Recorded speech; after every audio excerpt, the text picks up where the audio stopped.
The aircon in a Tesla gets a lot of people confused. So here I'd like to try and explain a little bit about how to use it. How to use the aircon. So it's 31 outside. I'm currently in my garage, and the interior, according to the app here, shows 23 degrees. If we pull up the aircon, which is this button here or there, the temperature, it comes up and it shows my fan speed is set at 2. I've got it on auto. So how can I control the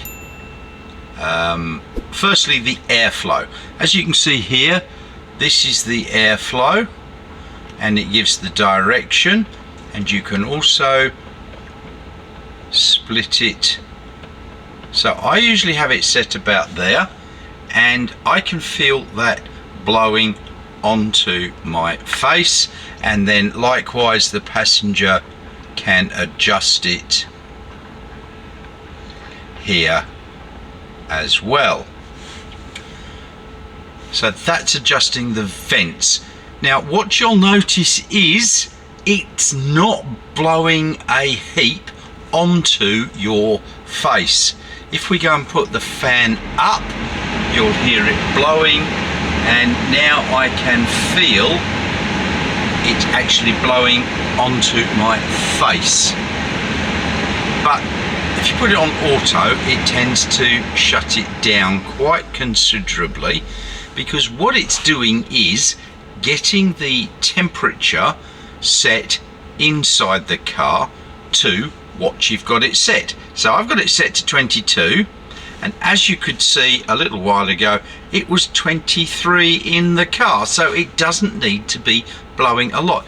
People have got used to all this high fan speed blowing cold air over their face to make them feel comfortable, but you don't actually need it. You don't have that in your house. It is not blowing a gale out of the vents, it's just set at a temperature. Well, this is the same.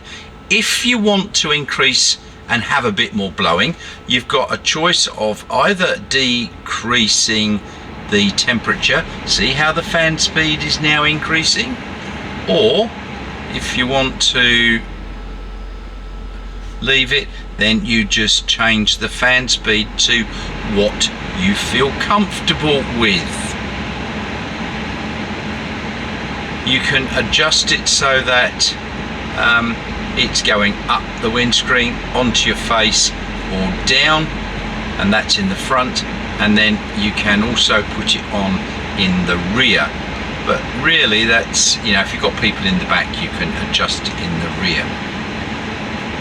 This is the defrost windscreen and rear window recirc. So recirculation, it keeps the same air in here, turning it over and over and over. So really, a lot of people say, oh, it's not blowing on my face. Well, just up the fan speed.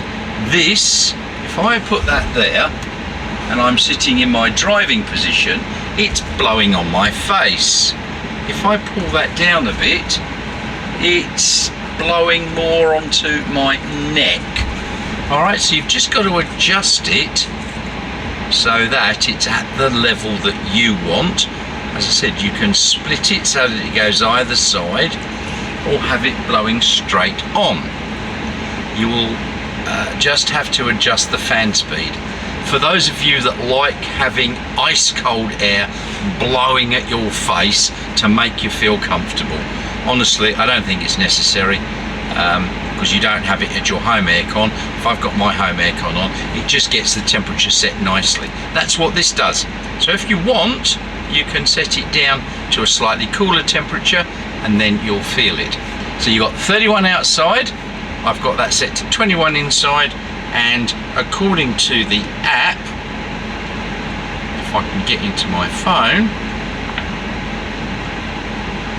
and the phone reconnects, it is currently now 22 inside the car.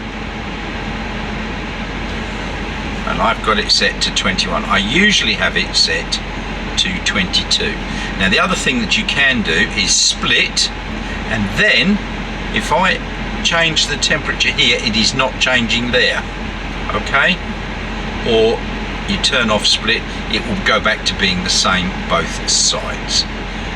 So main setting is auto, air blowing at you. Adjust that. If you need to feel it blowing on you, up the fan speed, then it won't be on auto. But if you put that onto auto, you'll notice that because the cabin is set to 22 and the cabin is currently at 22, it will just maintain that level just like it does at home. So I hope that explains a few things for you with regard to the aircon.